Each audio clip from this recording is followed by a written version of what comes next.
It was lively, but it was frustrating, I got to tell you. Listening to questions, for instance, from your colleagues across the aisle, they used this whole event to prosecute all of crypto.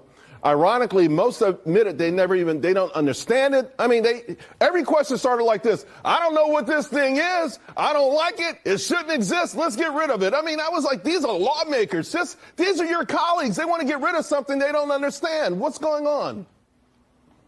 I've spoken with more than one who said, why don't we just ban all this stuff? And I'm like, so were you ready to get rid of the whole S&P 500 because Bernie Madoff had an S&P 500 fund?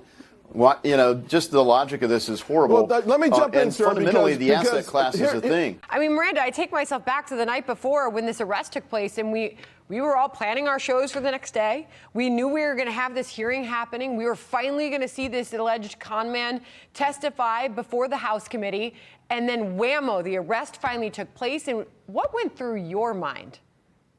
I just immediately smelled a rat.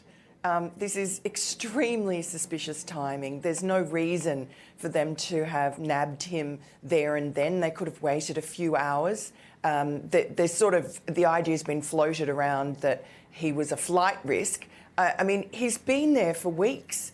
If he was a flight risk, he would have left. His mother was in court in the Bahamas on Tuesday morning, and she just laughed out loud at the idea that he would be a fugitive. So that doesn't pass the sniff test. Hey everybody, it's Eddie from Tokyo. This is your cryptocurrency update from Japan, and I learned first from Ellie today that SBF has agreed to be extradited to the United States, and it comes from two sources for her.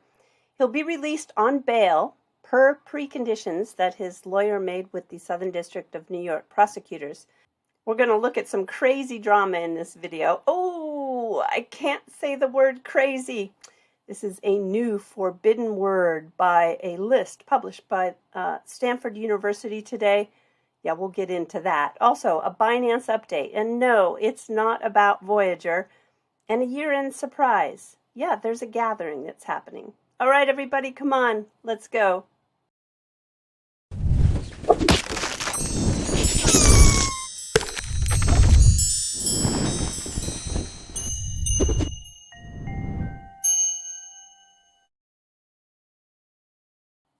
I have a really quick clip for you. This is from the CEO of the Algorand Foundation. And the reason why I think it's important is because if you're watching this video, you probably have heard at some point there is a lot of misunderstanding about this compliant crypto out there.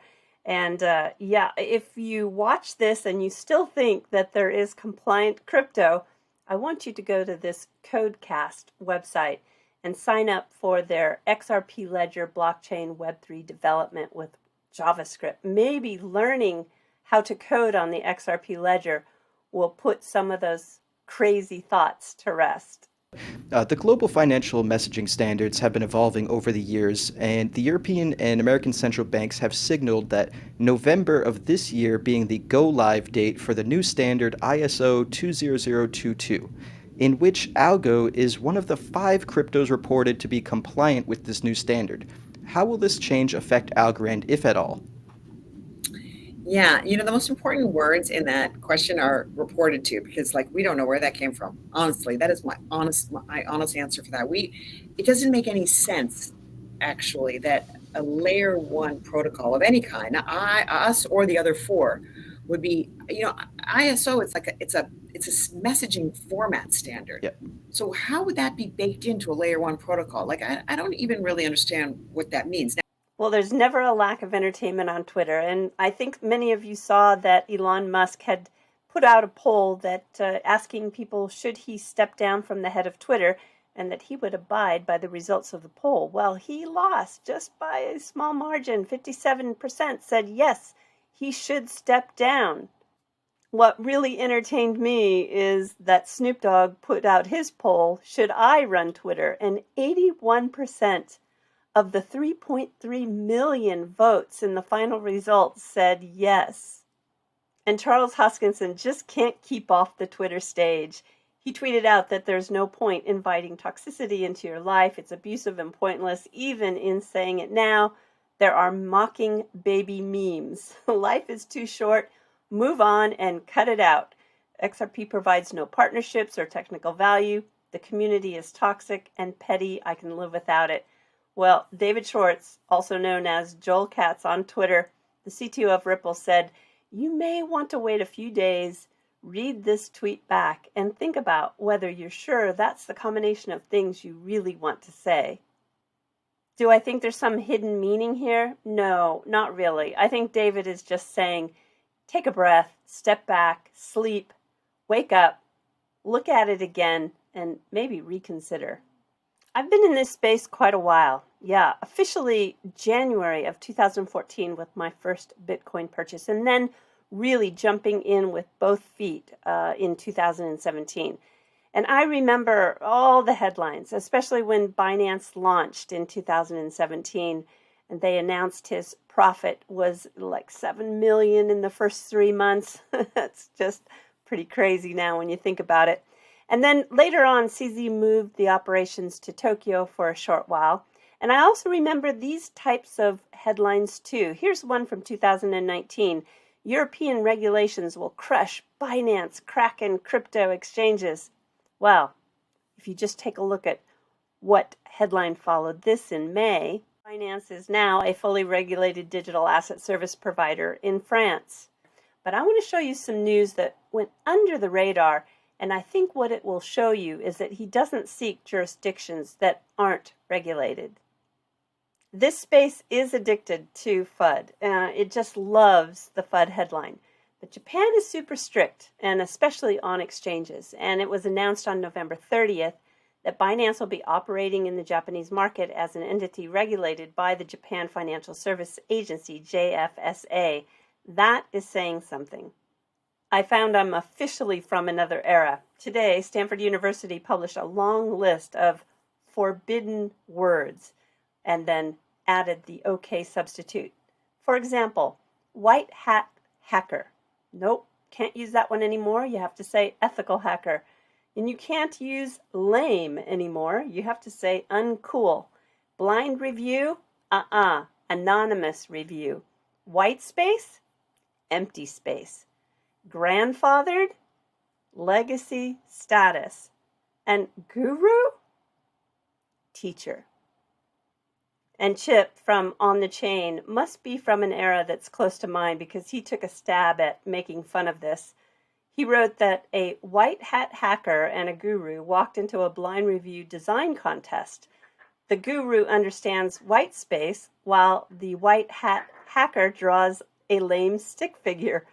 The guru was first and was grandfathered in. Well said. Chip and co-host Jeff are going to have a little gathering tomorrow.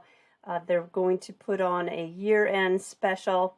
A lot of fun people. Oz from Down Under, Jungle Inc., Blockchain Backer, Jeremy Hogan, John Deaton. I think I'm popping in for a little bit. And so if you're not familiar with them, let me show you where that channel is. The channel is called On the Chain Live, and it'll start tomorrow at 8 p.m. Eastern Standard Time. Deloitte has done amazing research on the impact of the Metaverse in Asia. 116 pages. This is one of the best reports I've ever seen. Japan, South Korea, Singapore, Hong Kong, mainland China, Taiwan, Indonesia, Philippines, Thailand, Vietnam, India, and Pakistan overall will see an impact of up to 3% to their GDP. The sectors that will see immediate impact will be entertainment and gaming, healthcare, retail and e-commerce, manufacturing, and professional services, along with education. I think education is going to be huge.